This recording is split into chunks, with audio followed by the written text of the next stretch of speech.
100 ಜನ brain tumours ಇದ್ದರೆ ಅದರಲ್ಲಿ 20-25% ಮಕ್ಕಳಿಗೆ ಬ್ರೈನ್ ಟ್ಯೂಮರ್ಸ್ ಇರುತ್ತೆ. ಮಕ್ಕಳ ಪೋಷಕರು ಯಾವಾಗ ಅದರ ಬಗ್ಗೆ ಅವರು ತುಂಬ ಜಾಗರೂಕರಾಗಿರಬೇಕು. ಕುಡಿದವರಾಗೆ ನಡೀತಾರೆ ಅಂತ ಹೇಳ್ತಾರಲ್ಲ, ಸೊ ಒಂದು ಕಡೆಗೆ ವಾಲು ಅಂಥದ್ದು.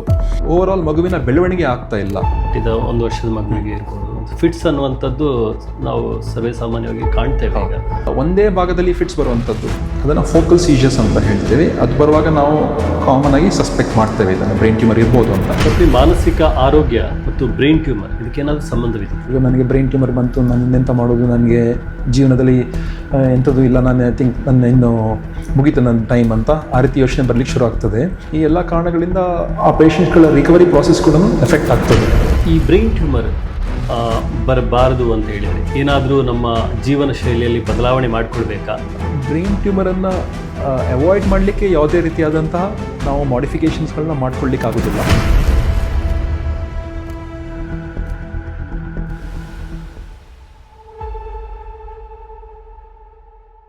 ಡಾಕ್ಟರ್, ಇತ್ತೀಚಿನ ದಿನಗಳಲ್ಲಿ ಮಕ್ಕಳಲ್ಲಿ ಕೂಡ ಈ ಬ್ರೈನ್ ಟ್ಯೂಮರ್ ಅನ್ನುವಂಥ ಸಾಕಷ್ಟು ಕಂಡು ಬರ್ತಾ ಇದೆ. ಸೊ ಇದಕ್ಕೆ ಮುಖ್ಯವಾದ ಕಾರಣಗಳು ಏನಿರ್ಬೋದು? ಇದು ಒಳ್ಳೆ ಪ್ರಶ್ನೆ. ಯಾಕಂದರೆ ಓವರಾಲ್ ಈವನ್ ಮಕ್ಕಳಷ್ಟಲ್ಲಿ ಅಲ್ಲ, ಈವನ್ ಅಡಲ್ಟ್ ಪೇಷಂಟ್ಸಲ್ಲಿ ಕೂಡ ಕಾಮನ್ ಆಗಿ ಕಾಣ್ತಾ ಇದ್ದೇವೆ. ಈಗ ಇಂಡಿಯಾದಲ್ಲಿ ಸ್ಟ್ಯಾಟಿಸ್ಟಿಕ್ಸ್ ತೊಗೊಂಡ್ರೆ ನೀವು 1 ಲಕ್ಷ ಜನ ಇದ್ದರೆ ಅದರಲ್ಲಿ 5ರಿಂದ 10 ಜನಕ್ಕೆ ಬ್ರೈನ್ ಟ್ಯೂಮರ್ಸ್ ಕಾಣ್ತದೆ. ನಾವು ನಾರ್ಮಲ್ ಆಗಿ ನಾವು ನೋಡುವಂಥದ್ದು. ಬಟ್ ಆದರೆ ಓವರಾಲ್ ಎಲ್ಲ ಕ್ಯಾನ್ಸರ್ ತೊಗೊಂಡ್ರೆ, ದೇಹದ ಎಲ್ಲ ಕ್ಯಾನ್ಸರ್ ತೊಗೊಂಡ್ರೆ ಮೆದುಳಿನ ಕ್ಯಾನ್ಸರ್ ಲೆಸ್ ದೆನ್ 2% ಅಂತ ಹೇಳ್ತೀವಿ. ಅಂದರೆ 100 ಜನಕ್ಕೆ ಎಲ್ಲ ಕ್ಯಾನ್ಸರ್ಸ್ ಇದ್ದರೆ ಅದರಲ್ಲಿ ಮೆದುಳಿಗೆ ಸಂಬಂಧಪಟ್ಟಂಥ ಕ್ಯಾನ್ಸರ್ ಲೆಸ್ ದೆನ್ 2%. ಇದರಲ್ಲಿ ಮಕ್ಕಳಿಗೆ 100 ಜನ ಬ್ರೈನ್ ಟ್ಯೂಮರ್ಸ್ ಇದ್ದರೆ ಅದರಲ್ಲಿ ಅರೌಂಡ್ 20% ಅಂತ ಹೇಳ್ತೀವಿ, 20%, 20-25% ಅಂತ ಹೇಳ್ತೀವಿ. ಅದು ಮಕ್ಕಳಿಗೆ ಬ್ರೈನ್ ಟ್ಯೂಮರ್ಸ್ ಇರುತ್ತೆ. ಇದು ಯಾಕೆ ಕಾರಣ ಅಂತ ಹೇಳಿದ್ರೆ, ಒಂದು ಮುಂಚೆ ಎಲ್ಲ ಇಷ್ಟು ಇನ್ವೆಸ್ಟಿಗೇಟ್ ಮಾಡಲಿಕ್ಕೆ ಯಾವುದೇ CT scan, MRI scan availability ಕೆಲವು ಸೆಂಟರ್ಸ್ಗಳಲ್ಲಿ ಮಾತ್ರ ಇರ್ತಾಯಿತ್ತು, ಅಂದರೆ ಹೈಯರ್ ಸೆಂಟರ್ಸ್ಗಳಲ್ಲಿ ಅಂತ ಹೇಳ್ತೇವೆ. ಬಟ್ ಈಗ ಎಲ್ಲ ಸೆಂಟ್ರಲ್ಲಿ ಯಾವುದೇ ನೀವು ಹಳ್ಳಿಯಲ್ಲಿ ಹೋದ್ರೂ ಕೂಡ ಒಂದು CT ಸ್ಕ್ಯಾನರ್ ಅಂತೂ ಇದ್ದೇ ಇರ್ತದೆ. MRI ಇಲ್ಲೇ ಇರ್ಬೋದು, ಬಟ್ CT ಸ್ಕ್ಯಾನರ್ ಇದ್ದೇ ಇರ್ತದೆ. ಏನೇ ಸಿಂಪ್ಟಮ್ಸ್ ಬಂದರೆ ಮತ್ತು ಅದ್ರ ಬಗ್ಗೆ ಅವೇರ್ನೆಸ್ ಜಾಸ್ತಿ ಆಗಿದೆ. ಇವಾಗ ಅವೇರ್ನೆಸ್ ಜಾಸ್ತಿ ಆಗಿರೋದ್ರಿಂದ ಪೀಡಿಯಾಟ್ರಿಷಿಯನ್ಸ್ಗಳು ಯಾವುದೇ ಈ ರೀತಿ ನಾನು ಲಾಸ್ಟ್ ಟೈಮ್ ಎಕ್ಸ್ಪ್ಲೇನ್ ಮಾಡಿದಾಗ ರೋಗಲಕ್ಷಣಗಳು ಬಂದ ಕೂಡಲೇ ಏನಾಗ್ತದೆ, ಕೆಲವು ಮಕ್ಕಳಿಗೆ ಕಂಟಿನ್ಯೂಸ್ಲಿ ವಾಂತಿ ಆಗ್ತಾ ಇರ್ತದೆ, ಮಕ್ಕಳಿಗೆ ಬೆಳವಣಿಗೆ ಆಗೋದಿಲ್ಲ, ಫೇಲ್ಯೂರ್ ಟು ಥ್ರೈವ್ ಅಂತ ಹೇಳ್ತೇವೆ. ಅವಾಗ ನಡಿಲಿಕ್ಕೆ ಕಷ್ಟ ಆಗುವಂಥದ್ದು, ಅಂದರೆ ಬ್ಯಾಲೆನ್ಸ್ ತಪ್ಪುವಂಥದ್ದು, ಕಣ್ಣಿನ ದೃಷ್ಟಿಯಲ್ಲಿ ವ್ಯತ್ಯಾಸ ಉಂಟಾಗುವಂಥದ್ದು. ಈ ರೀತಿ ಸಿಚುವೇಶನ್ಸ್ ಬಂದಾಗ ಇಮಿಡಿಯೇಟ್ಲಿ ಅದನ್ನು ಇನ್ವೆಸ್ಟಿಗೇಟ್ ಮಾಡ್ತಾರೆ. ಇನ್ವೆಸ್ಟಿಗೇಟ್ ಮಾಡೋದ್ರಿಂದ ಏನಾಗ್ತದೆ, ಮುಂಚೆಲ್ಲ ಅಂಡರ್ ರಿಪೋರ್ಟಿಂಗ್ ಆಗ್ತಾಯಿತ್ತು, ಅನ್ಡಿಟೆಕ್ಷನ್ ಆಗ್ತಾಯಿತ್ತು. ಈಗ ಡಿಟೆಕ್ಷನ್ ಆಗುವಂಥ ಚಾನ್ಸಸ್ ಜಾಸ್ತಿ ಆಗಿರೋದ್ರಿಂದ ನಮಗೆ ಬೇಗ ಗೊತ್ತಾಗ್ತದೆ. ಈಗ ಅಮೆರಿಕದಲ್ಲಿ ನೀವು ಸ್ಟ್ಯಾಟಿಸ್ಟಿಕ್ಸ್ ತೊಗೊಂಡ್ರೆ 1 ಲಕ್ಷ ಜನದಲ್ಲಿ ಒಂದು 10ರಿಂದ 20 ಜನಕ್ಕೆ ಬ್ರೈನ್ ಟ್ಯೂಮರ್ಸ್ ಇದ್ದಿರ್ತದೆ. ಯಾಕಂತ ಹೇಳಿದ್ರೆ ಅಲ್ಲಿ ಇನ್ವೆಸ್ಟಿಗೇಷನ್ ಬೇಗ ಮಾಡ್ತಾರೆ, ಯಾಕಂದರೆ ಅಲ್ಲಿ ಅವೇರ್ನೆಸ್ ಜಾಸ್ತಿ ಉಂಟು. ಸೊ ಯಾವುದೇ ಸ್ಮಾಲ್ ಸಿಂಪ್ಟಮ್ಸ್ ಬಂದಾಗ ಇಮಿಡಿಯೇಟ್ಲಿ ಇನ್ವೆಸ್ಟಿಗೇಟ್ ಮಾಡಿ ಬಿಡ್ತಾರೆ. ಸೊ ಆವಾಗ ಅದು ಗೊತ್ತಾಗ್ತದೆ. ಅದೇ ರೀತಿ ಇಂಡಿಯಾದಲ್ಲಿ ಕೂಡ ಇವಾಗ ಇನ್ವೆಸ್ಟಿಗೇಷನ್ ಮತ್ತು ಅದ್ರ ಬಗ್ಗೆ ಅವೇರ್ನೆಸ್ ಎಲ್ಲ ಜಾಸ್ತಿ ಬಂದಿರೋದ್ರಿಂದ ಬೇಗ ನಮಗೆ ಮಕ್ಕಳಲ್ಲಿ ಕೂಡ ಗೊತ್ತಾಗ್ತಾ ಇದೆ ಇದು ಗೆಡ್ಡೆಗಳ ಬಗ್ಗೆ. ಆಯಿತು, ಇವಾಗ ಸಿಂಪ್ಟಮ್ಸ್ ಬಗ್ಗೆ ನೀವು ಹೇಳಿದ್ರಿ. ಈಗ ದೊಡ್ಡವರಲ್ಲಿರ್ಬೋದು, ಮಕ್ಕಳಲ್ಲಿರ್ಬೋದು. ಸೊ ಮಕ್ಕಳ ಪೋಷಕರು ಈ ಸಿಂಪ್ಟಮ್ಸ್ಗಳ ಬಗ್ಗೆ ಅರಿತುಕೊಂಡು ಯಾವಾಗ ರೆಡ್ ಅಲರ್ಟ್ ಅಂತ ಹೇಳ್ತೇವೆ, ಸೊ ಯಾವಾಗ ಅದರ ಬಗ್ಗೆ ಅವರು ತುಂಬ ಜಾಗರೂಕರಾಗಿರಬೇಕು? ಕರೆಕ್ಟ್. ಯಾಕಂತ ಹೇಳಿದ್ರೆ ಈಗ ದೊಡ್ಡವರಾದರೆ ಅವ್ರು ಇಮಿಡಿಯೇಟ್ಲಿ ಹೇಳ್ತಾರೆ, ನಂಗೆ ತಲೆನೋವು ಬಂತು, ನನಗೆ ಅಂತ. ಚಿಕ್ಕ ಮಕ್ಕಳಲ್ಲಿ ಗೊತ್ತಾಗೋದಿಲ್ಲ, ಅವ್ರಿಗೆ ಹೇಳಲಿಕ್ಕೆ ಗೊತ್ತಾಗೋದಿಲ್ಲ ಸಿಂಪ್ಟಮ್ಸನ್ನು. ಅವರಲ್ಲಿ ನಾವು ಹೆಡ್ಏಕ್ನ ಕಾಮನ್ ಆಗಿ ನೋಡೋದಿಲ್ಲ, ಯಾಕಂದರೆ ಅವ್ರಿಗೆ ಹೆಡ್ಏಕ್ ಹೇಳಲಿಕ್ಕೆ ಗೊತ್ತಾಗೋದಿಲ್ಲ. ಸೊ ಆ ಸಿಚುವೇಷನಲ್ಲಿ ಅವರಿಗೆ ವಾಮಿಟಿಂಗ್ ಇರ್ತದೆ, ಅಂದರೆ ಕಂಟಿನ್ಯೂಸ್ಲಿ ವಾಮಿಟಿಂಗ್ ಆಗುವಂಥದ್ದು, ಆಹಾರ ಸೇವನೆ ಮಾಡದೇ ಇರುವಂಥದ್ದು, ಮತ್ತು ನಡೆಯುವಾಗ ಒಂದು ಕಡೆಗೆ ವಾಲುವಂಥದ್ದು, ಕುಡಿದವರಾಗೆ ನಡೀತಾರೆ ಅಂತ ಹೇಳ್ತಾರಲ್ಲ, ಸೊ ಒಂದು ಕಡೆಗೆ ವಾಲುವಂಥದ್ದು. ಅದಾದ ನಂತರ ಕಣ್ಣಿನ ದೃಷ್ಟಿಯಲ್ಲಿ ವ್ಯತ್ಯಾಸ ಉಂಟಾಗುವಂಥದ್ದು. ಅದಾದಮೇಲೆ ಅವ್ರು ಎಷ್ಟೇ ಆದರೂ ಕೂಡ ಮಗುವಿದು ತೂಕ ಮೇಲೆ ಬರ್ತಾ ಇಲ್ಲ, ಅಂದರೆ ವೆಯ್ಟ್ ಗೇನ್ ಆಗ್ತಾ ಇಲ್ಲ. ಅದಾದ ನಂತರ ಮಗುವಿದು ಶಾಲೆಯಲ್ಲಿ ಪರ್ಫಾರ್ಮೆನ್ಸ್ ಅಷ್ಟು ಒಳ್ಳೆ ಇಲ್ಲ, ಅಂದರೆ ಸ್ಕೊಲಾಸ್ಟಿಕ್ ಪರ್ಫಾರ್ಮೆನ್ಸ್ ಅಂತ ಹೇಳ್ತೀವಲ್ಲ, ಆ ಪರ್ಫಾರ್ಮೆನ್ಸ್ ಹೆಚ್ಚು ಬರ್ತಾ ಇಲ್ಲ. ಅಂದರೆ ಓವರಾಲ್ ಮಗುವಿನ ಬೆಳವಣಿಗೆ ಆಗ್ತಾ ಇಲ್ಲ. ಸೊ ಈ ಸಿಚುವೇಶನ್ಸ್ಗಳು ಕಂಡಾಗ ಅವರು ಇಮಿಡಿಯೇಟ್ಲಿ ಪೀಡಿಯಾಟ್ರಿಷಿಯನ್ಸ್ ರೆಗ್ಯುಲರ್ಲಿ ಹೇಗೂ ನೋಡ್ತಾ ಇರ್ತಾರೆ, ಅವ್ರನ್ನ ಫಾಲೋ ಅಪ್ ಮಾಡ್ತಾ ಇರ್ತಾರೆ. ಬಟ್ ಪೇರೆಂಟ್ಸ್ಗಳು ಕೂಡ ಇದ್ರ ಬಗ್ಗೆ ಇದನ್ನು ರೆಡ್ ಫ್ಲ್ಯಾಗ್ ಅಂತ ಹೇಳ್ತೇವೆ. ಅಂತ ಹೇಳಿದ್ರೆ ಈ ಸಿಂಪ್ಟಮ್ಸ್ಗಳು ಬಂದಾಗ ಇಮಿಡಿಯೇಟಾಗಿ ಮತ್ತು ಫಿಟ್ಸ್ ಬರುವಂಥದ್ದು, ಅತ್ಯಂತ ಇದಾಗಿ ಫಿಟ್ಸ್ ಬರುವಂಥದ್ದು.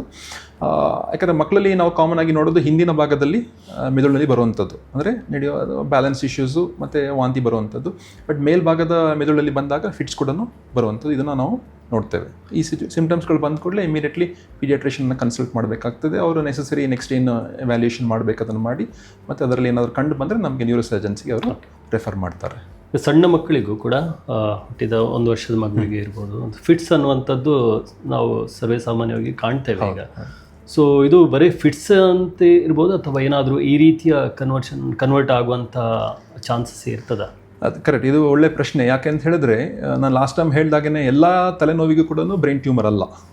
Less than 1% of the headache ಮಾತ್ರ ಬ್ರೈನ್. ಅದೇ ರೀತಿ ಫಿಟ್ಸ್ಗಳಲ್ಲಿ ಈಗ 100 ಜನಕ್ಕೆ ಫಿಟ್ಸ್ ಬಂತಂತ ಹೇಳಿದ್ರೆ ಅದರ ಅರೌಂಡ್ 20-25% ಮಾತ್ರ ಬ್ರೈನ್ ಟ್ಯೂಮರ್ ಇರ್ತದೆ. ಅದಕ್ಕೆ ಬೇರೆ ಕಾರಣಗಳು ಕೂಡ ಉಂಟು. ಅದು ಮೆಟಬಾಲಿಕ್ ಕಾರಣಗಳುಂಟು, ಬೇರೆ ಬೇರೆ ರೀತಿಯಾದಂಥ ಅನೇಕ ಇನ್ಫೆಕ್ಷನ್, ಬೇರೆ ಕಾರಣಗಳುಂಟು. ಆದರೆ ಆ ಫಿಟ್ಸ್ ಯಾವ ರೀತಿಯ ಫಿಟ್ಸ್ ಬರ್ತಾ ಉಂಟು, ಒಂದೇ ಭಾಗದಲ್ಲಿ ಫಿಟ್ಸ್ ಬರ್ತಾ ಉಂಟಾ, ಆ ರೀತಿ ಬಂದಾಗ ಅದನ್ನು ನಾವು ಏನಾದ್ರು ಸ್ಟ್ರಕ್ಚರಲ್ ಲೀಷನ್ ಇದೆ ಮೆದುಳಿನಲ್ಲಿ ಅಂತ ನಾವು ಯೂಶಲಿ ಸಂಶಯ ಪಡ್ತೇವೆ ನಾವು ಆ ಸಿಚುವೇಶನ್ಸಲ್ಲಿ. ಯಾಕೆ ಅಂತ ಹೇಳಿದ್ರೆ ಎರಡು ಕಡೆನೂ ಒಂದೇ ಸಲ ಫಿಟ್ಸ್ ಬಂತು, ಅದು ಬೇರೆ ಅದ್ರ ಕೂಡ ಗೆಡ್ಡೆ ಇರ್ಬೋದು. ಆದರೆ ಒಂದೇ ಭಾಗದಲ್ಲಿ ಫಿಟ್ಸ್ ಬರುವಂಥದ್ದು ಅದನ್ನು ಫೋಕಲ್ ಸೀಜರ್ಸ್ ಅಂತ ಹೇಳ್ತೇವೆ. ಅದು ಬರುವಾಗ ನಾವು ಕಾಮನ್ ಆಗಿ ಸಸ್ಪೆಕ್ಟ್ ಮಾಡ್ತೇವೆ ಇದನ್ನು ಬ್ರೈನ್ ಟ್ಯೂಮರ್ ಇರ್ಬೋದು ಅಂತ. ಬಟ್ ಅದರೊಟ್ಟಿಗೆ ಬೇರೆ ಲಕ್ಷಣಗಳು ಕೂಡ ಅಂದರೆ ವಾಂತಿ ಆಗುವಂಥದ್ದು, ಬ್ಯಾಲೆನ್ಸ್ ಇಶ್ಯೂಸ್ ಬರುವಂಥದ್ದು ಇದ್ದಾಗ ಮತ್ತೆ ನಮಗದು ಇದು ಬ್ರೈನ್ ಟ್ಯೂಮರೇ ಇರ್ಬೋದು, ಇದಕ್ಕೆ ನಾವು ಇಮಿಡಿಯೇಟ್ಲಿ ಇನ್ವೆಸ್ಟಿಗೇಷನ್ ಮಾಡಲೇಬೇಕಾಗ್ತದೆ ಅಂತ ವಿಚಾರ ಮಾಡಬೇಕಾಗ್ತದೆ. ಇನ್ನೊಂದು ಡಾಕ್ಟರ್, ನೀವು ಹೇಳಿದ್ರಿ ಬೆಳವಣಿಗೆಯಲ್ಲಿ ಕೂಡ ಅದೊಂದು ಸಿಂಪ್ಟಮ್ ಇರ್ಬೋದು, ಅಂದರೆ ನಿರೀಕ್ಷಿತವಾದಷ್ಟು ಬೆಳವಣಿಗೆ ಇರುವುದಿಲ್ಲ. ಕರೆಕ್ಟ್, ಹೌದು. ಅಂದರೆ ಯಾಕಂತ ಹೇಳಿದ್ರೆ ಅವ್ರದ್ದು ಕಂಟಿನ್ಯೂಸ್ಲಿ ಏನಾಗ್ತದೆ ಮೆದುಳಿನಲ್ಲಿ, ಮಕ್ಕಳಲ್ಲಿ ನಾನು ಹೇಳಿದಾಗೆ ಹಿಂದಿನ ಭಾಗದ ಮೆದುಳಲ್ಲಿ ತುಂಬ ಕಾಮನ್ ಆಗಿ ನೋಡ್ತೇವೆ. ಮೆಡುಲೋಬ್ಲಾಸ್ಟೋಮಾ, ಎಪೆಂಡೈಮೋಮಾ, ಪ್ಯಾಲಸಿಟಿಕ್ ಆಸ್ಟ್ರೋಸೈಟೋಮಾ ಅಂತ ಹೇಳ್ತೇವೆ. ಬೇರೆ ಬೇರೆ ರೀತಿಯಾದಂಥ ಗೆಡ್ಡೆಗಳು. ಆ ಗೆಡ್ಡೆಗಳು ಇರುವಂಥ ಜಾಗ ಏನಂತ ಹೇಳಿದ್ರೆ ನಮ್ಮ vomiting centre of the brain ಅಂತ ಹೇಳ್ತೀವಿ. ಅರ್ಥ ಆಯ್ತಾ? ಆ ಭಾಗಕ್ಕೆ ಹತ್ತಿರದಲ್ಲಿ ಉಂಟು. ಮತ್ತು ಇನ್ನೊಂದು, ನಾನು ಲಾಸ್ಟ್ ಟೈಮ್ ಆವಾಗಲೇ ಎಕ್ಸ್ಪ್ಲೇನ್ ಮಾಡಿದಾಗೆ ಮೆದುಳಿನ ಒಳಗಡೆ ನೀರಿರ್ತದೆ. ಆ ನೀರು ರಕ್ತದಿಂದ ಉತ್ಪತ್ತಿಯಾಗಿ ಮೆದುಳಿನ ಒಳಗಡೆ ಬಂದು ಮತ್ತೆ ವಾಪಸ್ ರಕ್ತಕ್ಕೆ ಕ್ಲೀನಾಗಿ ಮತ್ತೆ ಹೋಗ್ತದೆ. ಅದರಲ್ಲಿ 150 ml ನೀರಿರ್ತದೆ ಮೆದುಳು ಮತ್ತು ಸ್ಪೈನಲ್ ಕಾರ್ಡಿನ ಒಳಗೆ ಮತ್ತು ಹೊರಗಡೆ. ಈಗ ಆ ಚಾನಲಲ್ಲಿ ನೀರು ಬರ್ತಾ ಇರ್ತದೆ, ಹೋಗ್ತಾ ಇರ್ತದೆ. ಈಗ ಒಂದು ಪೈಪ್ನಲ್ಲಿ ನೀರು ಹೋಗ್ತಾ ಇದ್ರೆ ಒಂದು ಕಡೆ ನೀವು ಅದನ್ನು ಟೈಟಾಗಿ ಒತ್ತಿಟ್ಕೊಂಡು ಏನಾಗ್ತದೆ, ಬ್ಯಾಕ್ ಪ್ರೆಷರ್ ಬಿಲ್ಡ್ ಆಗ್ತದಲ್ಲ. ಅದೇ ರೀತಿ ಆ ಭಾಗದ ಹಿಂಭಾಗದ ಮೆದುಳಿನಲ್ಲಿ ಏನು ಆ ಚೇಂಬರ್ ಅಂತ ಹೇಳಿದ್ನಲ್ಲ, ನೀರದ ಚೇಂಬರ್, ಆ ಭಾಗದಲ್ಲಿ ಏನೋ ಬ್ಲಾಕ್ ಆದ ಕೂಡಲೇ ಮೇಲ್ಭಾಗದ ಮೆದುಳಿನಲ್ಲಿ ನೀರು ಶೇಖರಣೆ ಆಗಲಿಕ್ಕೆ ಶುರು ಆಗ್ತದೆ. ಅದನ್ನು ಹೈಡ್ರೋಸೆಫಲಸ್ ಅಂತ ಹೇಳ್ತೇವೆ. ಹೈಡ್ರೋಸೆಫಲಸ್ ಅಂದರೆ ನೀರು ಶೇಖರಣೆ ಆಗಿರುವಂಥದ್ದು. ಆವಾಗ ಅದು ವಾಮಿಟಿಂಗ್ ಆಗಲಿ ಶುರು ಆಗ್ತದೆ. ಅದು ಒಂದು ಕಾರಣ. ಮತ್ತು ಇನ್ನೊಂದು ಕಾರಣ ಏನಂತ ಹೇಳಿದ್ರೆ, ಅದು ವಾಮಿಟಿಂಗ್ ಸೆಂಟರ್ ಅದೇ ಭಾಗದ ಮೆದುಳಿನಲ್ಲೇ ಉಂಟು. ಮಕ್ಕಳಿಗೂ ಕಾಮನ್ ಆಗಿ ಗೆಡ್ಡೆಗಳು ಉಂಟಾಗುವಂಥದ್ದು ಅದೇ ಭಾಗದ ಜಾಗದಲ್ಲೇ. ಸೊ ಅದರಿಂದ ವಾಮಿಟಿಂಗ್ ಬರುವಂಥ ಚಾನ್ಸಸ್ ಜಾಸ್ತಿ. ವಾಮಿಟಿಂಗ್ ಆಗುವಾಗ ಏನೇ ಆಹಾರ ತಗೊಂಡ್ರು ವಾಮಿಟಿಂಗ್ ಆಗ್ತಾ ಇರ್ತದೆ. ಅದು ವಾಮಿಟಿಂಗ್ ಆದ ತಕ್ಷಣ ಮತ್ತೆ ಮಗುವಿಗೆ ಯಾವುದೇ ರೀತಿಯಂಥ ನ್ಯೂಟ್ರಿಷನ್ ಇಲ್ಲದೇ ಇರುವಾಗ ಏನಾಗ್ತದೆ, ಮಗುವಿನ ಬೆಳವಣಿಗೆ, ದೈಹಿಕ ಮಾನಸಿಕ ಯಾವುದೇ ರೀತಿಯಾದಂತಹ ಬೆಳವಣಿಗೆಗಳು ಕೂಡ ಆಗೋದಿಲ್ಲ. ಅದನ್ನು ನಾವು ಫೇಲ್ಯೂರ್ ಟು ಥ್ರೈವ್ ಅಂತ ಹೇಳ್ತೇವೆ. ಎಲ್ಲ ಕಂಡೀಷನ್ಸಲ್ಲೂ ಅಂತಲ್ಲ, ಬಟ್ ಕಾಮನ್ ಆಗಿ ಇದು ವಾಂತಿ ಬರುವಂಥದ್ದು, ಬೆಳವಣಿಗೆ ಕಡಿಮೆ ಇದೆ, ದೃಷ್ಟಿಯಲ್ಲಿ ವ್ಯತ್ಯಾಸ, ಆಮೇಲೆ ನಡೆಯುವ ಬ್ಯಾಲೆನ್ಸ್ನಲ್ಲಿ ವ್ಯತ್ಯಾಸ ಉಂಟಾಗುವಂಥದ್ದು, ಈ ರೀತಿ ಇದ್ದಾಗ ನಾವು ಸಸ್ಪೆಕ್ಟ್ ಮಾಡ್ತೇವೆ. ಡಾಕ್ಟರ್, ಮಾನಸಿಕ ಆರೋಗ್ಯ ಮತ್ತು ಬ್ರೈನ್ ಟ್ಯೂಮರ್ ಇದಕ್ಕೇನಾದರೂ ಸಂಬಂಧವಿದೆ? ಹೌದು. ಮೋಸ್ಟ್ ಆಫ್ ದ ಮೆದುಳಿದು ಗೆಡ್ಡೆ ಇರೋಂಥ ಪೇಷಂಟ್ಸ್ಗಳಿಗೆ ಮಾನಸಿಕ ಖಿನ್ನತೆ ಇರ್ತದೆ, ಡಿಪ್ರೆಷನ್ ಅಂತ ಹೇಳ್ತೇವೆ. ಯಾಕಂತ ಹೇಳಿದ್ರೆ, ಅಯ್ಯೋ ನನಗೆ ಬ್ರೈನ್ ಟ್ಯೂಮರ್ ಬಂತು, ನಾನು ಇನ್ನೆಂತ ಮಾಡೋದು, ನನಗೆ ಜೀವನದಲ್ಲಿ ಎಂಥದ್ದು ಇಲ್ಲ, ನಾನು ಐ ಥಿಂಕ್ ನನ್ನ ಇನ್ನು ಮುಗೀತು ನನ್ನ ಟೈಮ್ ಅಂತ ಆ ರೀತಿ ಯೋಚನೆ ಬರಲಿಕ್ಕೆ ಶುರು ಆಗ್ತದೆ. ಮತ್ತು ಅದರೊಟ್ಟಿಗೆ ಆ್ಯಂಗ್ಸೈಟಿ ಕೂಡ ಬರಲಿಕ್ಕೆ ಶುರು ಆಗ್ತದೆ, ಮಾನಸಿಕ ಉದ್ವೇಗ ಅಂತ ಹೇಳ್ತೇವೆ. ಈ ಎಲ್ಲ ಕಾರಣಗಳಿಂದ ಆ ಪೇಷಂಟ್ಸ್ಗಳ ರಿಕವರಿ ಪ್ರಾಸೆಸ್ ಕೂಡ ಎಫೆಕ್ಟ್ ಆಗ್ತದೆ. ಇದು ನಾವು ಕಾಮನ್ ಆಗಿ ನೋಡ್ತೇವೆ ಬ್ರೈನ್ ಟ್ಯೂಮರ್ ಪೇಷಂಟ್ಸ್ಗಳಲ್ಲಿ. ಡಿಪ್ರೆಷನ್ ಆಗುವಂಥದ್ದು, ಆ್ಯಂಗ್ಸೈಟಿ, ಪ್ಯಾನಿಕ್ ಅಟ್ಯಾಕ್ಸ್ ಆಗುವಂಥದ್ದು. ಮತ್ತು ಇನ್ನು ಕೆಲವು ಸಲ ಏನಂತ ಹೇಳಿದ್ರೆ, ಮಾನಸಿಕ ಕಾಯಿಲೆ ಇರುವಂಥದ್ದು, ಮಾನಸಿಕ ರೋಗ ಲಕ್ಷಣಗಳೇನಿದೆ ಆ ಪೇಷಂಟ್ಸ್ಗಳು ಕೂಡ ಕೆಲವು ಸಲ ಅದು ಬ್ರೈನ್ ಟ್ಯೂಮರ್ ಕೂಡ ಆಗಿರಬಹುದು.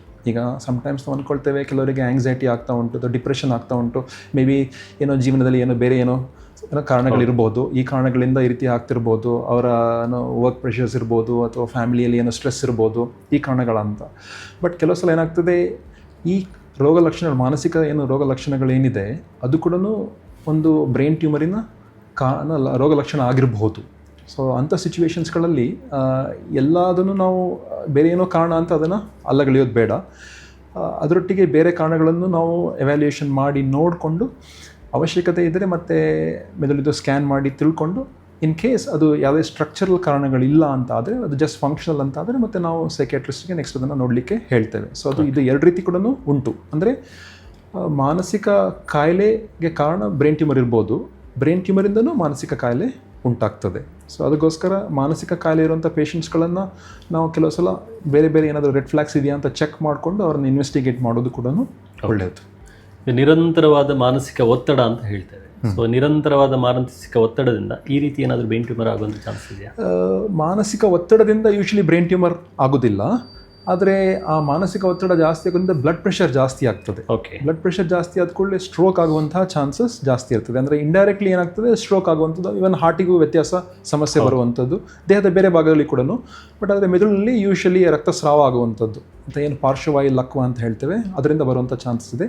ಬಟ್ ಇದರಿಂದ ಮೆದುಳಿನ ಗೆಡ್ಡೆ ಆಗುವಂಥ ಚಾನ್ಸಸ್ ಇಲ್ಲ. ಈಗ ಬ್ರೈನ್ ಟ್ಯೂಮರ್ ಅಂತ ಹೇಳಿದರೆ ಸಾಮಾನ್ಯ ಜನರಿಗೆ ಬ್ರೈನ್ ಟ್ಯೂಮರ್ ಬಂತಂತ ಹೇಳಿದರೆ ನಮ್ಮ ಜೀವನ ಇಲ್ಲಿಗೆ ಮುಗ್ದೋಯ್ತು ಸೊ ಅನ್ನುವಂಥ ಭಾವನೆ ಹೆಚ್ಚಿನ ಜನರಿಗೆ ಇರುವಂಥದ್ದು. ಈ ಬಗ್ಗೆ ನೀವು ಪಾಸಿಟಿವ್ ಆಗಿ ಜನರಿಗೆ ಏನು ಸಂದೇಶ ಹೇಳಲಿಕ್ಕೆ ಬಯಸ್ತೀರಿ? ಬ್ರೈನ್ ಟ್ಯೂಮರ್ ಬಗ್ಗೆ ಹೆದರ್ಕೊಳ್ಳುವಂಥದ್ದು ಎಂಥದ್ದು ಇಲ್ಲ. ಯಾಕಂದರೆ ಹೇಳಿದ್ರೆ ಈಗ ಅಡ್ವಾನ್ಸ್ಡ್ ಟೂಲ್ಸ್ ನಮ್ಮ ಹತ್ರ ಇದೆ. ನಮ್ಮ ನಾಲೆಜ್ ಕೂಡ ಲಾಸ್ಟ್ 20-25 ಇಯರ್ಸ್ನಲ್ಲಿ ತುಂಬ ಮುಂದುವರೆದಿದೆ. ಸೈನ್ಸ್ ಕೂಡ ಮುಂದುವರೆದಿದೆ. ಮತ್ತು ಎಲ್ಲ ಬ್ರೈನ್ ಟ್ಯೂಮರ್ಸ್ಗಳು ಕೂಡ ಕೆಟ್ಟ ಕಾಯಿಲೆ ಅಲ್ಲ. ನಾನು ಆವಾಗಲೇ ಹೇಳಿದಾಗೆ ಈಗ ನೀವು ಬ್ರೈನ್ ಟ್ಯೂಮರ್ಸ್ಗಳನ್ನ ತೊಗೊಂಡ್ರೆ majority of the brain tumours ಏನಂದರೆ ಸೌಮ್ಯ ಸ್ವಭಾವದ ಬ್ರೈನ್ ಟ್ಯೂಮರ್ಗಳು, ಅಂದರೆ ಮೆನಿಂಜಿಯೋಮಾ ಆಗಿರ್ಬೋದು ಅಥವಾ ಪಿಟ್ಯೂಟರಿ ಟ್ಯೂಮರ್ಸ್ಗಳಾಗಿರ್ಬೋದು, ಈ ರೀತಿ ಇರ್ತದೆ. ಮತ್ತು ಇವನ್ ಗ್ಲಯೋಮಾ ಅಂತ ಏನು ಹೇಳ್ತೇವೆ, ಮೆದುಳಿನ ಸಬ್ಸ್ಟೆನ್ಸ್ನಲ್ಲಿ ಉಂಟಾಗುವಂತಹ ಏನೋ ಗೆಡ್ಡೆ, ಅದರಲ್ಲಿ ಕೂಡ ಕೆಲವು ಸೌಮ್ಯ ಸ್ವಭಾವದ ಗೆಡ್ಡೆಗಳುಂಟು. ಈ ಸೌಮ್ಯ ಸ್ವಭಾವದ ಗೆಡ್ಡೆಗಳಿರುವಂಥ ಪೇಷಂಟ್ಸ್ಗಳೆಲ್ಲರೂ ಕೂಡ ಸರ್ಜರಿ ಆದ ಕೂಡಲೇ ಅವ್ರಿಗೆ ನಾರ್ಮಲ್ ಲೈಫ್ ಸ್ಪ್ಯಾನ್ ಇರ್ತದೆ, ಕ್ವಾಲಿಟಿ ಆಫ್ ಲೈಫ್ ಕೂಡ ಚೆನ್ನಾಗಿರ್ತದೆ, ಏನು ಸಮಸ್ಯೆ ಬರುವುದಿಲ್ಲ. ಯಾವಾಗ ಗ್ರೇಡ್ 3 ಮತ್ತು ಗ್ರೇಡ್ 4 ಗೆಡ್ಡೆಗಳಿರ್ತದೆ, ಇವಾಗಲೂ ಕೂಡ ಅಡ್ವಾನ್ಸ್ಡ್ ನಮ್ಮ ಏನು ಟ್ರೀಟ್ಮೆಂಟಿಂದ ಅವರ ಕ್ವಾಲಿಟಿ ಆಫ್ ಲೈಫ್ ಬೆಟರ್ ಆಗ್ತಾ ಉಂಟು. ನಾನು ಹೇಳಿದಾಗೆ ನಾವು ಸರ್ಜರಿ ಮಾಡುವಾಗ ಏನು ಟೂಲ್ಸ್ ಯೂಸ್ ಮಾಡ್ತೇವೆ, ಅದನ್ನು ಆಡ್ಜಂಕ್ಸ್ ಅಂತ ಹೇಳ್ತೇವೆ, ಆಡ್ಜಂಕ್ಸ್ ಅಂತ, ಅದು ಕೂಡ ಏನು ಟೂಲ್ಸ್ಗಳಿಂದ ನಾವು ಸೇಫ್ ಮತ್ತು ಎಫೆಕ್ಟಿವ್ ಆಗಿರೋದ್ರಿಂದ ಬ್ರೈನ್ ಟ್ಯೂಮರ್ ಆದ ಕೂಡಲೇ ಅದು ನನಗೊಂದು it is A death warrant ಥರ ಅಂತ ಅಂದ್ಕೊಳ್ಳೋದು, ಡೆತ್ ಸೆಂಟೆನ್ಸ್ ಅಂತ ಅಂದ್ಕೊಳ್ಳೋದು ಬೇಡ. ಅರ್ಥ ಆಯ್ತಾ? ಸೊ ಅಡ್ವಾನ್ಸ್ ಟೂಲ್ಸ್ ಇರೋದ್ರಿಂದ ಗಾಬರಿ ಆಗೋದೇನಿಲ್ಲ. ಬಟ್ ಆದರೂ ಅದನ್ನು ನಿರ್ಲಕ್ಷ್ಯ ತೋರಿಸೋದು ಬೇಡ. ಅದ್ರ ಬಗ್ಗೆ ಅವೇರ್ನೆಸ್ ಇರಲಿ, ನಿರ್ಲಕ್ಷ್ಯ ತೋರಿಸೋದು ಬೇಡ. ಸಿಂಪ್ಟಮ್ಸ್ ಇದ್ದಾಗ ಇಮಿಡಿಯೇಟ್ಲಿ ಅದನ್ನು ಯಾವುದೇ ಕಾಯಿಲೆಯಲ್ಲಿ ಚಿಕ್ಕದಿದ್ದರೆ ಅದನ್ನು ಇಮಿಡಿಯೇಟ್ಲಿ ನಾವು ಅದನ್ನು ಹ್ಯಾಂಡಲ್ ಮಾಡ್ಬೋದು. ಈಗ ಒಂದು ಚಿಕ್ಕ ಸಸಿ ಆಗಿದ್ದರೆ ಅದನ್ನು ಬೆಂಡ್ ಮಾಡ್ಬೋದು, ದೊಡ್ಡ ಮರ ಆದರೆ ಬೆಂಡ್ ಮಾಡಲಿಕ್ಕೆ ಆಗಲ್ಲ. ಅದೇ ರೀತಿ ಚಿಕ್ಕದ್ರಲ್ಲೇ ಆ ಕಾಯಿಲೆನ ನಾವು ಸರಿ ಮಾಡಿಸಿದ್ರೆ ಅದು ಯೂಶಲಿ ಅವರ ಔಟ್ಕಮ್ಸ್ ಕೂಡ ಚೆನ್ನಾಗಿರ್ತದೆ, ಅವರ ಜೀವಕ್ಕೂ ಕೂಡ ಹೆಚ್ಚು ಅಪಾಯ ಬರುವುದಿಲ್ಲ. ಅಂದರೆ ಬ್ರೈನ್ ಟ್ಯೂಮರ್ ಅಂತ ಹೇಳಿದರೆ ಇದ್ರೂ ಕೂಡ ಸೊ ಅದನ್ನು ರೂಲ್ ಔಟ್ ಮಾಡಬೇಕು, ಮತ್ತು ಅದು ಅದರ ಎಲ್ಲದಕ್ಕೂ ಕೂಡ ಚಿಕಿತ್ಸೆ ಇದೆ. ಹೌದು. ಸೊ ಭಯ ಪಡಬಾರ್ದು ಭಯ ಪಡುವಂಥ ಅವಶ್ಯಕತೆ ಇಲ್ಲ. ಮೋಸ್ಟ್ ಆಫ್ ದ ಟ್ಯೂಮರ್ಸಿಗೆ ಚಿಕಿತ್ಸೆ ಉಂಟು. ಕೆಲವು ಮೈನಾರಿಟಿ ಆಫ್ ದ ಕೇಸಸ್ ಉಂಟು, ಅದಕ್ಕೆ ಚಿಕಿತ್ಸೆ ಇರುವುದಿಲ್ಲ. ಅವಾಗಲೂ ಕೂಡ ಅದಕ್ಕೆ ಬೇರೆ ರೀತಿಯ ವಿಧಾನ ಏನೇನಿದೆ ಅದನ್ನು ನಾವು ನೋಡಿಕೊಂಡು ಮತ್ತೆ ಅದಕ್ಕೆ ಬಯಾಪ್ಸಿ ಮಾಡಿ ಮತ್ತೆ ಅದಕ್ಕೆ ಬೇರೆ ರೀತಿ ಟ್ರೀಟ್ಮೆಂಟ್ ಕೊಡ್ಬೋದಾ ಹೇಗೆ ಅಂತ ಅದನ್ನು ಕೂಡ ನಾವು ವಿಚಾರ ಮಾಡ್ತೇವೆ. ಗಾಬರಿ ಪಡುವಂಥದ್ದು ಎಂಥದ್ದು ಇಲ್ಲ. ಹೌದು. ಒಂದ್ಸಲ ಸರ್ಜರಿ ಆದ ನಂತರ ಜೀವನ ಗುಣಮಟ್ಟ ತುಂಬ ಇದಾಗ್ತದೆ ಅನ್ನುವಂಥದ್ದು ಕೂಡ ಕೆಲವೊಂದು ಭಾವನೆ ಇರುವ ಇಲ್ಲ. ಅದೇ ಕರೆಕ್ಟ್, ಅದೇ ಭಾವನೆ. ಯಾಕಂದರೆ ಬ್ರೈನ್ ಸರ್ಜರಿ ಅತ್ಯಂತ ದೊಡ್ಡ ಸರ್ಜರಿ. ಈಗ ಹೊಟ್ಟೆ ಸರ್ಜರಿ, ಕೈಕಾಲು ಸರ್ಜರಿ ಆದರೆ ಅಷ್ಟು ಭಯ ಇರೋದಿಲ್ಲ ಜನಕ್ಕೆ. ಅದೇ ಮೆದುಳು, ಅದಕ್ಕೆ ಮೆದುಳು ಅಂದರೆ ಸೀಟ್ ಆಫ್ ಲೈಫ್, ನಮ್ಮ ಜೀವವನ್ನೇ ಕಂಟ್ರೋಲ್ ಮಾಡುವಂಥ, ಜೀವನದ ಎಲ್ಲ ಅಂಗಾಂಗಗಳನ್ನು ಕಂಟ್ರೋಲ್ ಮಾಡುವಂಥದ್ದು ಮೆದುಳು. ಭಯ ಸಹಜ ಅದು. ಆದರೆ ಆ ಭಯವನ್ನು ದೂರ ಮಾಡಲಿಕ್ಕೆ ಬೇಕಾದಷ್ಟು ಇವಾಗ ಸೈನ್ಸ್ ಮುಂದುವರೆದಿರೋದ್ರಿಂದ ಮತ್ತು ನಮ್ಮ ಹತ್ರ ಆ ಟೂಲ್ಸ್ ಇರೋದ್ರಿಂದ ಮುಂಚೆ ಏನು ಆ ಸರ್ಜರೀಸ್ಗಳೆಲ್ಲ ಮಾಡಲಿಕ್ಕೆ ಆಗ್ತಾ ಇರಲಿಲ್ಲ, ಸೇಫಾಗಿ ಮಾಡಲಿಕ್ಕೆ ಆಗ್ತಾ ಇರಲಿಲ್ಲ. ಸರ್ಜರಿ ಆದ ನಂತರ ಕೈಕಾಲಿನಲ್ಲಿ ಬಲದಲ್ಲಿ ಪಾರ್ಶ್ವವಾಯು ಬರುವಂಥದ್ದು, ಮಾತಿನಲ್ಲಿ ವ್ಯತ್ಯಾಸ ಬರುವಂಥದ್ದು, ಇದೆಲ್ಲ ಏನುಂಟು ಅದೆಲ್ಲ ಮುಂಚೆಗಿಂತ ಎಷ್ಟು ಸಿಚುವೇಶನ್ ಬೆಟರ್ ಉಂಟು ಇವಾಗ. ಸೊ ಅದರಿಂದ ಗಾಬರಿ ಪಡ್ಕೊಳ್ಳೋದು ಏನೂ ಇಲ್ಲ. ಬಟ್ ಅದಕ್ಕೆ ಟ್ರೀಟ್ಮೆಂಟ್ ಕೂಡ ಉಂಟು. ಆ ಟ್ರೀಟ್ಮೆಂಟ್ ಒಳ್ಳೆ ರೀತಿಯಲ್ಲಿ ಕೂಡ ಆಗ್ತದೆ, ಕ್ವಾಲಿಟಿ ಆಫ್ ಲೈಫ್ ಕೂಡ ಚೆನ್ನಾಗಿ ಇರ್ತದೆ. ಈವನ್ ರೇಡಿಯೋಥೆರಪಿ, ಕೀಮೊಥೆರಪಿ ಕೂಡ ಇವಾಗ ವೆರಿ ಪ್ರಿಸೈಸ್ ಆ್ಯಂಡ್ ಸ್ಪೆಸಿಫಿಕ್ ಆಗಿ ಕೊಡೋದ್ರಿಂದ ಯಾವುದೇ ಸೈಡ್ ಎಫೆಕ್ಟ್ಸ್ಗಳು ಕೂಡ ತುಂಬ ಕಡಿಮೆ ಆಗಿದೆ. ಹೌದು. ಈ ಬ್ರೈನ್ ಟ್ಯೂಮರ್ ಬರಬಾರದು ಅಂತ ಹೇಳಿದರೆ ಏನಾದರೂ ನಮ್ಮ ಜೀವನ ಶೈಲಿಯಲ್ಲಿ ಬದಲಾವಣೆ ಮಾಡಿಕೊಳ್ಬೇಕಾ? ಯಾವ ರೀತಿಯ ಜೀವನ ಶೈಲಿಯನ್ನು ಅಳವಡಿಸಿಕೊಂಡ್ರೆ ಈ ಬ್ರೈನ್ ಟ್ಯೂಮರನ್ನು ನಾವು ತಡೆಗಟ್ಟಬಹುದು ಅಂತ? ಬ್ರೈನ್ ಟ್ಯೂಮರನ್ನು ಅವಾಯ್ಡ್ ಮಾಡಲಿಕ್ಕೆ ಯಾವುದೇ ರೀತಿಯಾದಂತಹ ನಾವು ಮಾಡಿಫಿಕೇಷನ್ಸ್ಗಳನ್ನ ಮಾಡ್ಕೊಳ್ಳಿಕ್ಕೆ ಆಗೋದಿಲ್ಲ. ಬಟ್ ಓವರಾಲ್ ನಮ್ಮ ಲೈಫ್ ಸ್ಟೈಲಿ ಸಮ್ ಚೇಂಜಸ್ಗಳನ್ನು ನಾವು ಮಾಡಿಕೊಂಡ್ರೆ ನಮ್ಮ ಎಂಟೈರ್ ಹೆಲ್ತಿಗೆ ಇಟ್ ಇಸ್ ಆ್ಯಕ್ಚುಲಿ ಬೆನಿಫಿಷಿಯಲ್. ಏನಂತ ಹೇಳಿದ್ರೆ ನಮ್ಮ ಆಹಾರ ನ್ಯೂಟ್ರಿಷಿಯಸ್ ಫುಡ್ಡನ್ನು ತೊಗೊಳ್ಬೇಕು, ಜಂಕ್ ಫುಡ್ಡನ್ನು ಅವಾಯ್ಡ್ ಮಾಡುವಂಥದ್ದು, ಸ್ಮೋಕಿಂಗನ್ನು ಅವಾಯ್ಡ್ ಮಾಡುವಂಥದ್ದು, ಆಲ್ಕೋಹಾಲನ್ನು ಅವಾಯ್ಡ್ ಮಾಡುವಂಥದ್ದು, ಮತ್ತು ಆದಷ್ಟು ಸೆಲ್ ಫೋನ್ಸ್ ಎಲ್ಲ ಯೂಸ್ ಮಾಡುವಾಗ ಐ ಥಿಂಕ್ ಸ್ಪೀಕರ್ಸ್ ಆ ಥರ ಯೂಸ್ ಮಾಡುವಂಥದ್ದು, ಸ್ಪೀಕರ್ನಲ್ಲಿ ಮಾತಾಡುವಂಥದ್ದು. ಬಟ್ ಯೂಶ್ವಲಿ ಏನು ಸಮಸ್ಯೆ ಆಗೋದಿಲ್ಲ. ಬಟ್ ಆದರೂ ನಮ್ಮ ಲಾಂಗ್ ಟರ್ಮ್ ಸ್ಟಡೀಸ್ನಲ್ಲಿ ಏನೂ ಹಾರ್ಮ್ಫುಲ್ ಎಫೆಕ್ಟ್ಸ್ ಕಾಣ್ತಾ ಇಲ್ಲ. ಬಟ್ ಆದರೂ ಕೂಡ ಕನ್ಕ್ಲೂಸಿವ್ ಆಗಿ ನಮಗೆ ಅದನ್ನು ಪ್ರೂವ್ ಆಗಲಿಲ್ಲ. ಅದರಿಂದ ಆದಷ್ಟು ಅದ್ರ ಬಗ್ಗೆ ಕೂಡ ಒಂದು ಸ್ವಲ್ಪ ನಾವು ಯೋಚನೆ ಮಾಡುವಂಥದ್ದು ಒಳ್ಳೆಯದು. ಮತ್ತು ನಾವು ತಗೊಳ್ಳುವಂಥ ಆಹಾರದಲ್ಲಿ ಒಮೆಗಾ 3 ಫ್ಯಾಟಿ ಆ್ಯಸಿಡ್ಸ್ ಅಂತ ಹೇಳ್ತೀವಿ. ಅಂದರೆ ಕೆಲವು ಫಿಶ್ನಲ್ಲಿರ್ತದೆ, ಈಗ ಬಂಗುಡೆ ಫಿಶ್ನಲ್ಲಿರ್ತದೆ, ಆಮೇಲೆ ಬೂತಾಯಿ ಫಿಶ್ನಲ್ಲಿರ್ತದೆ, ಅದಾದ ನಂತರ ಕೆಲವು ಬೆರೀಸ್ ಅಂತ ಹೇಳ್ತೀವಿ, ಬ್ಲೂಬೆರೀಸ್, ರಾಸ್ಬೆರೀಸ್, ಸ್ಟ್ರಾಬೆರೀಸ್, ಇದೆಲ್ಲ ನಮ್ಮ ಆಹಾರದಲ್ಲಿ ಜಾಸ್ತಿ ಇದ್ದಾಗ ಅದರಲ್ಲಿ ಆ್ಯಂಟಿ ಆಕ್ಸಿಡೆಂಟ್ಸ್ ಜಾಸ್ತಿ ಇರ್ತದೆ. ಸೊ ಇದೆಲ್ಲ ತೊಗೊಳ್ಳೋದ್ರಿಂದ ಓವರಾಲ್ ನಮ್ಮ ಮೆದುಳಿನ ಹೆಲ್ತಿಗೆ ಒಳ್ಳೆಯದು, ಬೇರೆ ಬೇರೆ ಕಾಯಿಲೆಗಳನ್ನು ಅವಾಯ್ಡ್ ಮಾಡಲಿಕ್ಕೂ ಕೂಡ ಹೆಲ್ಪ್ ಆಗ್ತದೆ. ರೆಗ್ಯುಲರ್ ನಮ್ಮ ಬ್ಲಡ್ ಪ್ರೆಷರ್, ಶುಗರ್, ಕೊಲೆಸ್ಟ್ರಾಲ್ ಇವೆಲ್ಲ ಚೆಕ್ ಮಾಡೋದ್ರಿಂದ ನಮ್ಮ ದೇಹದ ಬೇರೆ ಭಾಗಗಳು ಕೂಡ ಹೆಲ್ಪ್ ಆಗ್ತದೆ. ಈಗ ಹಾರ್ಟಿಗೂ ಹೆಲ್ಪ್ ಆಗ್ತದೆ, ಮೆದುಳಿನ ಬೇರೆ ಬೇರೆ ಕಾಯಿಲೆಗಳುಂಟು, ರಕ್ತನಾಳಕ್ಕೆ ಸಂಬಂಧಪಟ್ಟಂಥ ಕಾಯಿಲೆಗಳು, ಸ್ಟ್ರೋಕ್ ಉಂಟು, ಅದಕ್ಕೆ ಹೆಲ್ಪ್ ಆಗ್ತದೆ. ಸೊ ಮತ್ತು ನಮ್ಮ ಸೆಡೆಂಟರಿ ಲೈಫ್ ಸ್ಟೈಲನ್ನು ಅವಾಯ್ಡ್ ಮಾಡುವಂಥದ್ದು, ಎಕ್ಸಸೈಸಸ್ ಮಾಡುವಂಥದ್ದು, ಸೊ ಇದೆಲ್ಲ ಮಾಡೋದ್ರಿಂದ ಮೆದುಳಿನ ನೆನಪಿನ ಶಕ್ತಿಗೆ ಹೆಲ್ಪ್ ಆಗ್ತದೆ. ಆ್ಯಂಡ್ ಮತ್ತು ಏನೇ ಸಮಸ್ಯೆಗಳು ಬಂದಾಗಲೂ ಕೂಡ ನಮ್ಮ ದೇಹ ಪರಿಸ್ಥಿತಿ ಚೆನ್ನಾಗಿದ್ದಾಗ ಅದೇನೇ ಸರ್ಜರಿ ಮಾಡುವಂಥದ್ದು, ಏನೇ ಸಿಚುವೇಶನ್, ಏನೇ ಟ್ರೀಟ್ಮೆಂಟನ್ನು ತೊಗೊಳ್ಳುವಾಗ ನಮ್ಮ ದೇಹ ಅದನ್ನು ತಡ್ಕೊಳ್ಳುವಂಥ ಶಕ್ತಿ ಇರ್ತದೆ. ಹೌದು. ಸೊ ಈಗ ಒಬೆಸಿಟಿ ಇತ್ತು ಅಥವಾ ಬೇರೆ ಏನೋ ಸಮಸ್ಯೆಗಳಿತ್ತು ಅಂತ ಹೇಳುವಾಗ ಅವರ ರಿಕವರಿ, ಈಗ ಸ್ಮೋಕಿಂಗ್ ಮಾಡ್ತಾ ಇರ್ತಾರೆ, ಅವರಿಗೆ ರಿಕವರಿ ತುಂಬ ಸ್ಲೋ ಆಗಿ ಆಗ್ತದೆ. ಸೊ ಮತ್ತು ಸ್ಮೋಕಿಂಗ್ನಲ್ಲೂ ಕೆಲವು ಕಾರ್ಸಿನೋಜನ್ಸ್ ಇರ್ತದೆ, ಅದರಿಂದ ಕೂಡ ಬೇರೆ ಬೇರೆ ದೇಹದ ಬೇರೆ ಭಾಗದಲ್ಲಿ ಕೂಡ ಸಮಸ್ಯೆಗಳು ಬರ್ಬೋದು, ಅದರ ಮೆದುಳಿನೂ ಕೂಡ. ಬಟ್ ಆದರೆ ಏನೋ ಇದನ್ನೆಲ್ಲ ಅವಾಯ್ಡ್ ಮಾಡಲಿಕ್ಕೆ ನಮಗೊಂದು ದಾರಿ ಸಿಗ್ತದೆ, ಅರ್ಥ ಆಯ್ತು. ಸೊ ಅದಕ್ಕೋಸ್ಕರ ನಾನು ಹೇಳೋದು ಓವರಾಲ್ ಈ ನಾನೇನು ಹೇಳಿದ್ನಲ್ಲ ಅದನ್ನೇ ಫಾಲೋ ಮಾಡಿದರೆ I think it's beneficial for there health. So doctor, ಈಗ ನಿಮ್ಮನ್ನು ಭೇಟಿ ಆಗೋದಿದ್ರೆ ಸೊ ಎಲ್ಲಿ ನಿಮ್ಮನ್ನು ಬಂದು ಭೇಟಿ ಆಗ್ಬೋದು? AJ hospital. AJ ನಂದು OPD ಉಂಟು. ಟ್ಯೂಸ್ಡೇ ಮತ್ತು ಥರ್ಸ್ಡೇ ನಾನು ಸಿಗ್ತೇನೆ. ಮಾರ್ನಿಂಗ್ 9 o'clock ನಾನು ಇರ್ತೇನೆ OPDಯಲ್ಲಿ, ಅಪ್ ಟು 4 o'clock ತನಕ ಇರ್ತೇನೆ OPDನಲ್ಲಿ. ಮತ್ತು AJ ಟವರ್ಸ್ ಅಲ್ಲಿ ನಂದು ಕ್ಲಿನಿಕ್ ಉಂಟು. AJ ಹಾಸ್ಪಿಟಲ್ ಅವ್ರದ್ದೇ AJ towers Balmatta post office ಪಕ್ಕದಲ್ಲಿ. ಈವ್ನಿಂಗ್ನಲ್ಲಿ ನಾನು ಅಲ್ಲಿ ಇರ್ತೇನೆ 4 to 6 ಅಪಾಯಿಂಟ್ಮೆಂಟ್ ಬೇಸಿಸ್ ಮೇಲೆ ನಾನಲ್ಲಿ ಅವರಿಗೆ ಸಿಗ್ತೇನೆ. ಯಾಕಂದರೆ ನಾನು other days I will be in the operation ಥಿಯೇಟ್ರಲ್ಲಿರುವಾಗ ಸಿಗೋದಿಲ್ಲ, ಅದಕ್ಕೆ ಟ್ಯೂಸ್ಡೇ ಮತ್ತು ಥರ್ಸ್ಡೇ ಮಾತ್ರ ಯೂಶ್ವಲಿ ನಾನು ಪೇಷಂಟ್ಸನ್ನು ನೋಡ್ತೇನೆ. ಸರ್ಜರೀಸ್ ಇಲ್ಲದೆ ಇರುವಾಗ ನಾನು ಅಪಾಯಿಂಟ್ಮೆಂಟ್ಸ್ ಕೂಡ ತೊಗೊಳ್ತೇನೆ ಅದರ್ ಡೇಸ್ ಆಫ್ ದ ವೀಕ್ನಲ್ಲಿ ಕೂಡ. ಆಯಿತಾ? ಸೊ ಇಲ್ಲಿ ನನ್ನನ್ನು ಕನ್ಸಲ್ಟ್ ಮಾಡ್ಬೋದು. ವೀಕ್ಷಕರೇ, ಡಾಕ್ಟರ್ ರಕ್ಷಿತ್ ಶೆಟ್ಟಿ, ಖ್ಯಾತ ನ್ಯೂರೋ ಸರ್ಜನ್, ಇವರನ್ನು ಭೇಟಿಯಾಗಲು ನೀವು AJ ಹಾಸ್ಪಿಟಲ್ ಆ್ಯಂಡ್ ರಿಸರ್ಚ್ ಸೆಂಟರ್ಗೆ ನೀವು ಖಂಡಿತವಾಗಿಯೂ ಭೇಟಿ ನೀಡ್ಬೋದು. ಡಾಕ್ಟರ್, ಇದುವರೆಗೆ ಬ್ರೈನ್ ಟ್ಯೂಮರ್ ಬಗ್ಗೆ ಸಾಕಷ್ಟು ಸವಿವರವಾದಂಥ ವಿವರಣೆಯನ್ನು ನೀವು ನೀಡಿದ್ದೀರಿ. ಸೊ ಮುಖ್ಯವಾಗಿ ಬ್ರೈನ್ ಟ್ಯೂಮರ್ ಬಂದಾಗ ಯಾವುದೇ ರೀತಿಯ ಭಯವನ್ನು ಪಡದೆ, ಸೊ ಅದಕ್ಕೆ ಸಾಕಷ್ಟು ಚಿಕಿತ್ಸೆಗಳಿದೆ, ಅಡ್ವಾನ್ಸ್ ಟ್ರೀಟ್ಮೆಂಟ್ ಕೂಡ ಇರುವಂಥದ್ದು, ಇದರ ಬಗ್ಗೆ ಗಮನ ಹರಿಸಬೇಕನ್ನುವಂಥದ್ದು ಮುಖ್ಯವಾದ ಸಲಹೆಯನ್ನು ಕೂಡ ನೀಡಿದ್ದೀರಿ. ಸೊ ಈ ಕಾರ್ಯಕ್ರಮದ ಪರವಾಗಿ ನಿಮಗೆ ಹೃತ್ಪೂರ್ವಕವಾದ ಧನ್ಯವಾದಗಳು doctor. Thank you so much.